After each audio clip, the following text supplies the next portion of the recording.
pay for some of the postage. All right, and I've had several people ask me that we really need to discuss this situation in Iran, and we can't really take about a whole lot of time about it, but I have asked Lynn O'Neill to make a few remarks, and then maybe we could have a short discussion before we go on with the agenda. So Lynn O'Neill, do you want to come on up? Okay.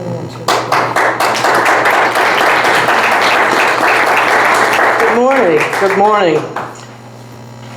This may be a longer discussion than a few minutes, but I wanted to talk about what's happening today in terms of the resolution that was just passed in the House. But I want to frame the discussion in the larger issue of what we've experienced in the last 3 years in chaos under the present administration.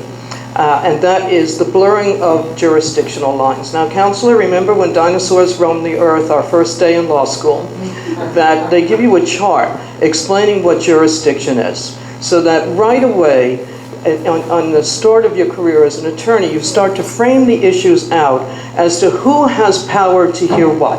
What do the feds do? What do the states do?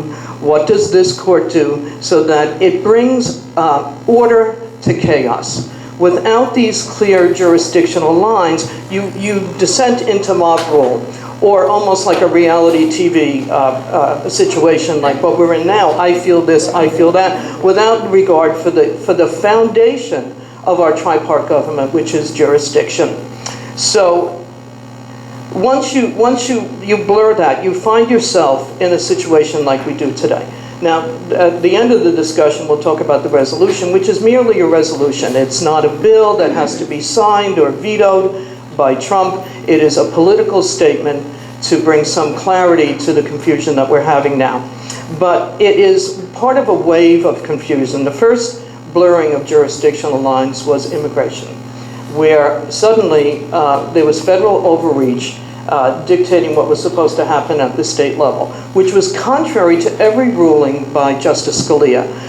So in terms of the sanctuary city movement, it's boiled down to one phrase: cops do cop stuff and feds do federal stuff. I could give you the long constitutional analysis under the 10th Amendment, but that's the basis of it.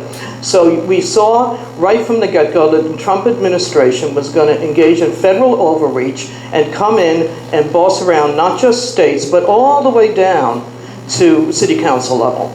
And those of us that were involved in the early movement in 2006 saw a lot of fear from the top down. You know, those of us that were on the sanctuary team, Bill and Yasmin are here today with me. You know, we advocated in Palm Springs, where Mayor Moon essentially said, "Oh no, he'll defund us." And as you know, it's constitutionally impossible to do so. And so we heard a lot of fear throughout the valley, but we held strong to our beliefs. And sure enough, in the end, it turned out constitutionally that the Trump administration could not impose all that federal overreach into cops. You don't get to take cops and make them into ICE agents. It's not our tax base. It's not consistent with our case law. It's completely inappropriate. So from immigration, we rolled into this insanity regarding the... Oh, wait. Sorry, I'm trying to get it. Okay. We rolled into the insanity about the executive privilege and the subpoena fight. So right now, there are 3 cases pending before the Supreme Court that will come out in June that will finally identify the role of federal overreach. Again, the same theme in terms of asserting privilege and defying subpoenas. In the first place, if you're subpoenaed and if you want to assert a privilege, you show up and you argue the privilege. I mean, I'm an old trial lawyer. If I decided I didn't want to show up on a subpoena because I thought it was overly broad, I had to show up and argue my case. You don't just say, "Well, I'm not coming." And that's where we are right now. I'm not coming. So in context of his claim for privilege, he's claiming it retroactively from before he was president. He's claiming it for his business, which, a corporation is a separate legal entity from a person or an office. And he's claiming it so broadly. And that's been taken up by the Supreme Court. And people were nervous, the court's going to side with Trump. I doubt it. I don't see that as being constitutionally possible, because, I know you're nervous about that. I'm not that nervous about it. Because Trump's team has used the buzz term, it's a case of first impression. Ooh, that's a big buzz term in law. It's a case of first impression. It's a case based on legal crazy talk. There is, when you have a case of first impression, you need some kind of a basis in case law, some kind of recognizable legal theory to advocate your point. And they don't have that foundation. They're just making it up and saying it's a case of first impression, which completely misinterprets what a case of first impression is. So I don't see, I've done a few talks here and around town. I think that we have federal judges that may want to limit voting rights, that may want to limit LGBT rights, that may want to limit women's right to choose. I don't see that we have courts that want to rewrite the mechanics of federal law and the mechanics of the subpoena rules. I don't see that is going to happen. So I look forward to having some clarity from the court about the extent of power. So now we're into the War Powers Resolution, which is, as I said, it's a resolution. It doesn't require any kind of a signing or a veto by Trump. It's a statement by the legislature saying we have to reel in the overuse of executive powers. Now, it came into being in 1972 out of the debacle in Vietnam, and it's been used as a political football in lots of circumstances in Somalia, the former Yugoslavia, in Kosovo, in Yemen, and was used by Bush to allow him to use force to enforce any UN resolutions. But like all things Trump, it's being used today as a complete overreach and beyond the powers that he really is constitutionally able to execute. So Trump is not the only critic of the War Powers Act. Nixon was also, so that's no surprise. What is a surprise to me, this is what is a surprise to me, is that fellow Matt Gaetz, the crazy guy out of Florida, that he voted in support of it. And if you read why, here's why. He's voting in support of it because he's afraid that President Trump is being led down the garden path by his advisors into war. And he loves them and he wants to protect them. So we're back. This is his reason. And so we're back to the repetitive theme of Trump being the victim. So you have Republicans that have come out for this, not to reel him in, but to protect him from, the milquetoast advisors he has around him. He's lost any advisor with any degree of, right, absolutely.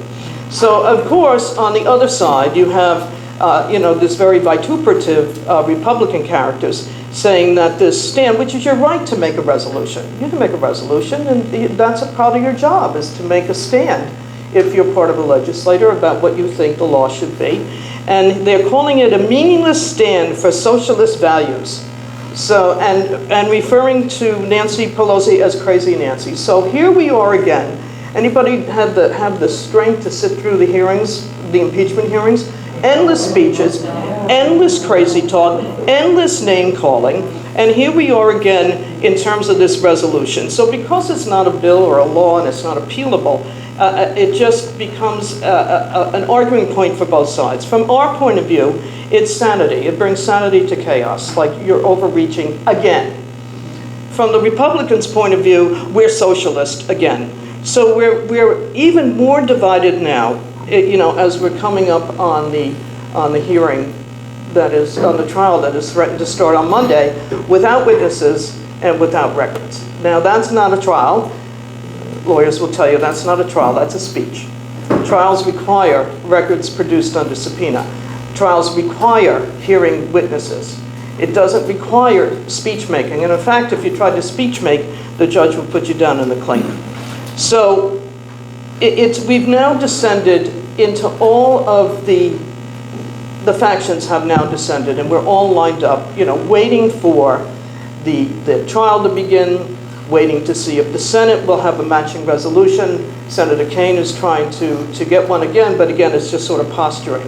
But of course, what really leads up to it is voting. Voting, because all of these issues, it took 3 years to straighten out in the courts the limited scope of executive power and overreach in terms of immigration. We don't have 3 years. You know, we're coming into the election in November. It'll help if the court releases these 3 decisions in June that sets the parameters of what a president can do and not do. You know, and it'll give his group the rallying cry again that he's the victim, and it'll give us the right to say this is sanity in government. So, you know, in terms of the resolution, it's political saber rattling, which we've had an awful lot of. So I look at it, I think, well, this is good, this is nice, and it brings clarity to what our thoughts are on it. But in terms of the practical impact on our life, that's what all trial lawyers do. We think, well, what's the practical impact of this? The practical impact of this is, let's hope it rallies people to get out and vote, to really vote. So, I mean, the best I can say to folks is to have heart. That our system is a really brilliant system. Our system of checks and balances is really brilliant. And I think that what's happening in our country can self-repair because of it. You know, people say, oh, it'll be so many years to get it back. Not really. We really have a system, a foundational system, that if we can get back on track, where people respect the rule of law and respect differing opinions from other people without descending into the politics of personal destruction, because that's where we are right now. So I'm glad that the resolution passed. I hope that the Senate does the same thing. I hope that when the trial goes forward, we have a couple of witnesses. I can hope for all of that, but Plan B is always, of course, vote him out. Vote him out. All right? Is that quick enough, Charlie?